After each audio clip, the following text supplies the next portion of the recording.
All right, here we are with the one and only Thomas Campbell. Thanks for coming by. Thanks for caring at all. I didn't say I cared. It's true, you didn't.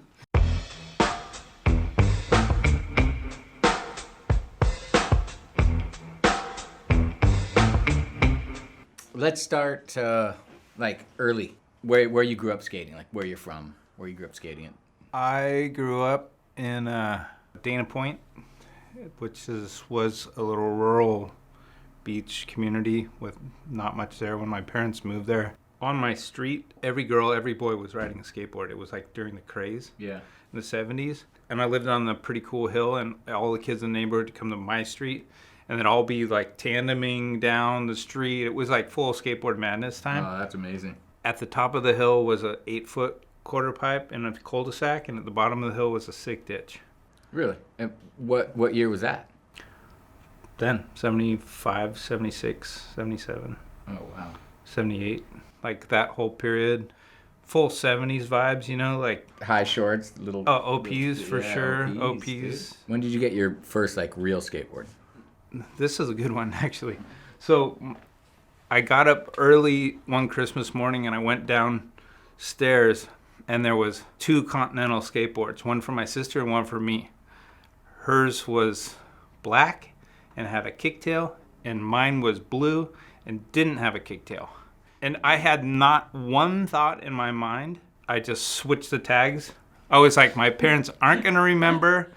She does not care about this. I care the most about this. Honestly, I think that was like a defining moment of my life. Yeah. Because I was like, this is my shit. She doesn't care. Switched it. Oh, man. And then I had the kicktail. That's so rad. Did you ever tell her? Yeah. She's like, whatever. Yeah. Yeah. Didn't care. Yeah, of course. I mean, not for many years. I didn't tell her, but... So, yeah, I don't know. That was my first... But I was going to say... probably 78, 79, for my birthday and my friend Eric's birthday, we took each other to the skate park for our birthdays, right, like when we were 10.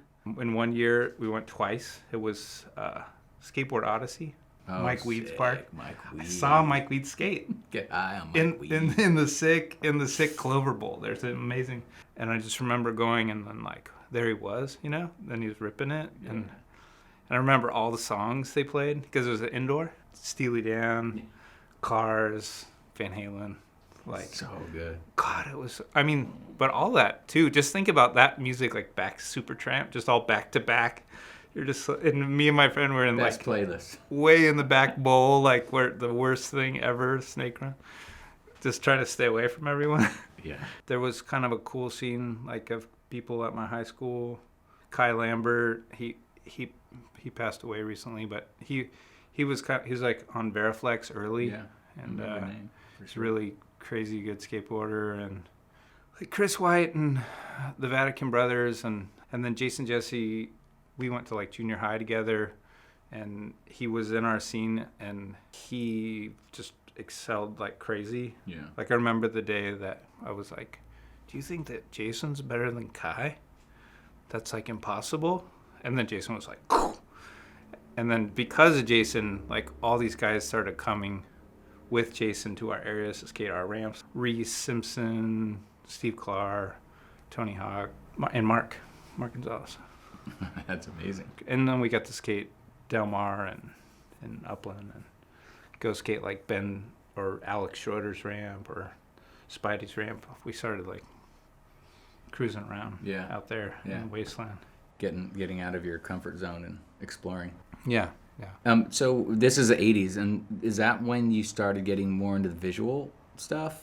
What was your first sort of foray into making stuff? Just being on skating, and I would say the 3 main things that inspired me was Neil Blender, Todd Swank, and Thrasher Magazine. And Neil and Todd, because me and my friends just looked at them and we're they're making, taking photos, making drawings. Todd was making zines.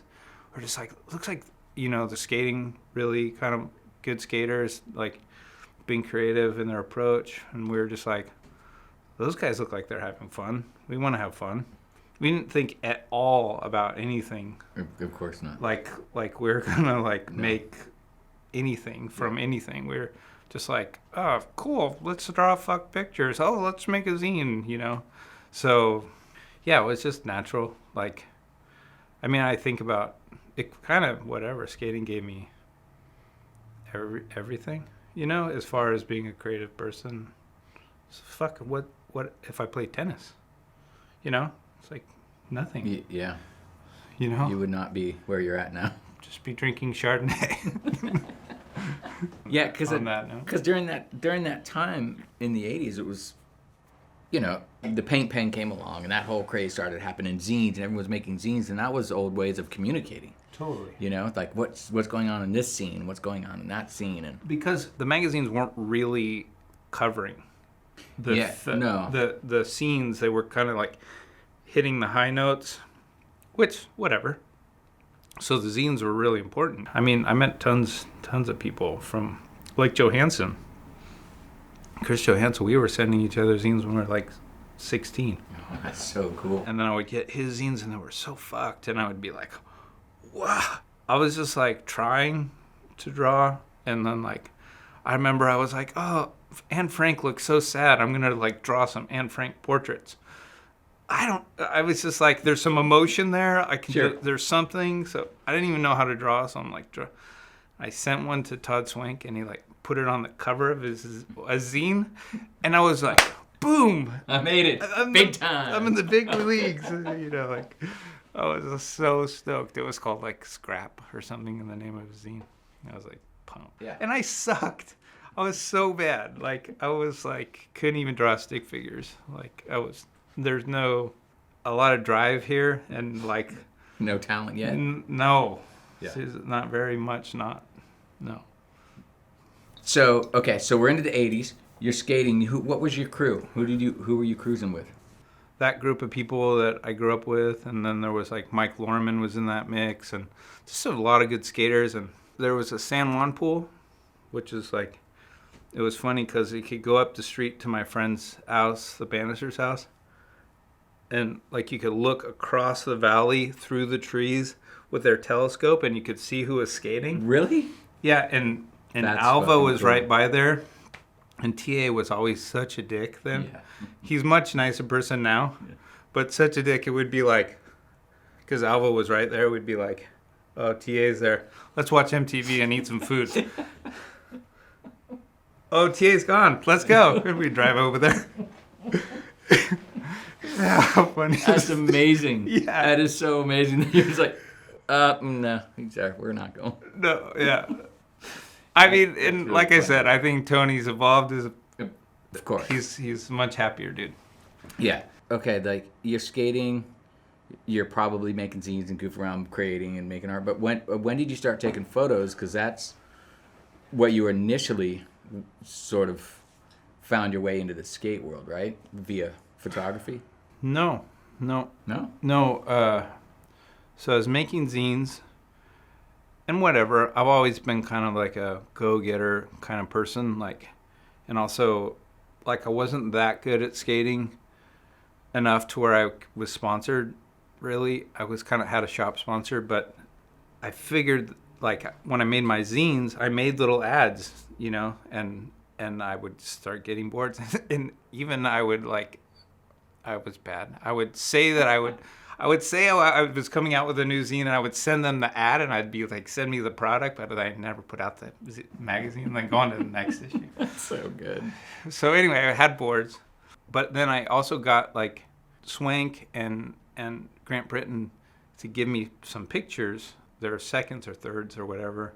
Sure. They gave me some pictures for my zines for certain things. I would send them the zines, and I tried really hard. I had like an offset printing class.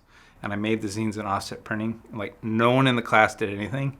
And the teacher was like this stoner dude that was super psyched on me. And he was like, whoa, you're doing all... And he was like, you can have all their paper.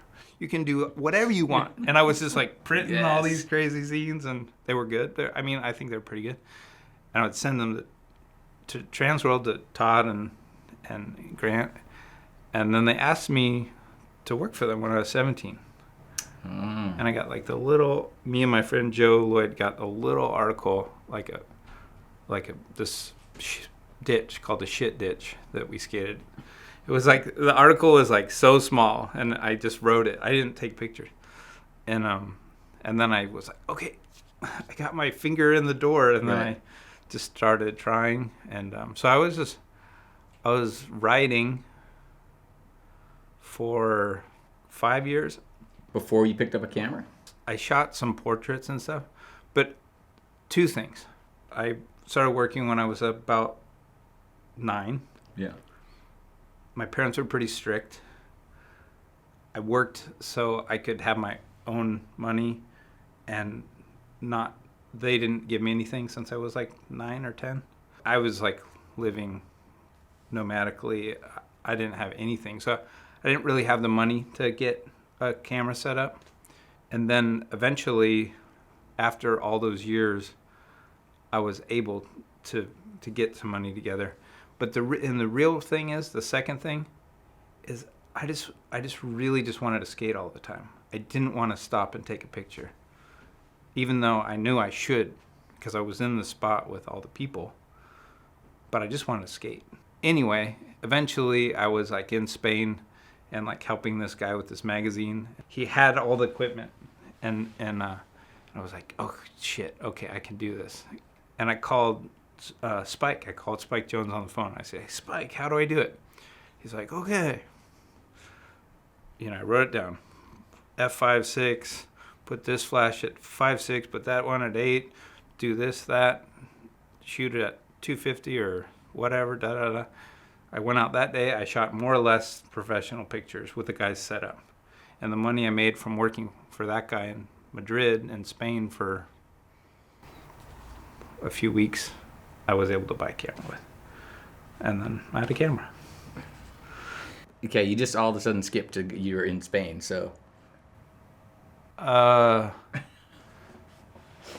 you know, maybe the people don't know, but you know that how nomadic I was for a long time. So maybe in 91, I was in Visalia with Knox and Karma. And Tom Knox drove me to the freeway, dropped me off. I had I bought like a stack of Top Ramen and I had a thing of water. And I started hitchhiking. I hitchhiked to Lincoln, Nebraska. Then I stayed with Kevin Wilkins for like a month and made art and just hung out with him and Bernie McGinn. And then Andy Jenkins came and picked me up. We drove to Chicago, and there was like one of the first skateboard art shows or whatever, and with whatever Mark and Andy and Ed and whatever. It was rad. Yeah. Dan Fields put it on. Yeah. And then hitchhiked to Woodward, stayed there for a few days, hitchhiked to New York. This is funny. So I get to New York. Before, I used to do work with Steve Keenan at Santa Cruz and stuff, and I remember being at NHS. And Tobin was there, and he was there with this guy, Larry. He's like, oh, Thomas, meet Larry. Larry lives in New York. Da-da-da. Never talked about him again. Tobin is and was a great friend of mine. I'm in New York with some, like, whatever. I hitchhike there. I get all the way there. And I'm like, where am I going to stay? And I, like, go to this squat by Thompson Square. And I go up in the squat, and it's like these punkers are living there, and there's a back room, and there's like 340s full of piss. Uh-oh. Because they just drank the 40 and then pissed in it. Yeah. And then it was like all open. It didn't smell, but it was just like the whole room was piss bottles. And I was like, I can't do this. I go, and I'm like, what am I going to do? I'm like, oh, Tobin knows that guy Larry. Larry. That's it. I don't know anything. I don't know anything. And I call Tobin. Mm-hmm. Tobin picks up the phone. Pre-cell phones. I think about the serendipitousness of all this shit. Yeah. It's like I have like no money. Hey Tobin, $1.25 on the phone. I could probably got like 4 minutes. Hey, dude, while I'm in New York, do you think that Larry guy would let me stay at his house? Probably. Here's his number. Call up Larry, picks up the phone. Hey, Larry, what's up? This is Thomas. I met you. I'm a skater friend of Tobin's. He's like, yeah, come down. Go down to his house. Stay with him for a month. I'm all, can I stay for a few days? Stay with him for a month. End up like arranging his things. End up like introducing him to Harmony and her kids at Thompson Square. He hadn't been up there yet. And Larry Clark. And I didn't even really know anything anyway. He had weird collage things that he was having me map out, and I was like, what is this Macaulay Culkin? What fuck? I don't understand. So anyway, like a week into it, he's like, hey, you can have this. And he gives me a signed copy of Teenage Lust. And I'm just like, wait, you took these pictures? And I was like, yeah, that's what I do. You know? And I'm like, whoa. You know? That's amazing. Super. No idea who he is. No, I was just like, no fucking. I mean, I kind of was getting that he was an artist, but I just didn't know.